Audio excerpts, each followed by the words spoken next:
ಈ ಕರ್ನಾಟಕ ಸಂಘದ ಕಾರ್ಯಕ್ರಮದಲ್ಲಿ ಭಾಗವಹಿಸುತ್ತಿದ್ದೀವಿ. ಈ ದಿನ ಮತ್ತು ಈ ಕ್ಷಣ ನಿಮಗೆ ಈ ಕಾರ್ಯಕ್ರಮದ ಮಹತ್ವ ಅರ್ಥ ಆಗದೇ ಇರಬಹುದು.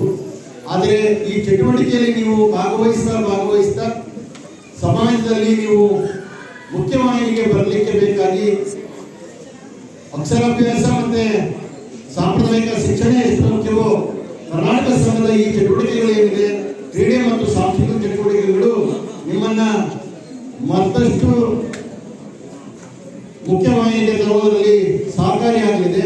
ಈಗಾಗಲೇ ಮುಖ್ಯ ಅತಿಥಿಗಳು ಏನು ಮಾತಾಡ್ತಾ ಹೇಳಿದ್ರು, ಕರ್ನಾಟಕ ಸಂಘದ ಚಟುವಟಿಕೆಗಳು ಎಸ್ ಕೆ ವೀರಣ್ಣಗೌಡ ಕಾಲೇಜಿನ ಆವರಣದಲ್ಲಿ ಸದಾ ಕಾರ್ಯಕ್ರಮಗಳು ನಿರಂತರ ನಡೀತಾ ಇತ್ತು. ಅದು ಕಾವ್ಯವಾಚನ ಸ್ಪರ್ಧೆ ಇರಲಿ, ಭಾವಗೀತೆ ಸ್ಪರ್ಧೆಗಳಿರಲಿ, ಈ ತರದ ಕಾರ್ಯಕ್ರಮಗಳು ನಿತ್ಯ ನಿರಂತರ ಅಲ್ಲಿ ನಡೀತಾ ಇತ್ತು.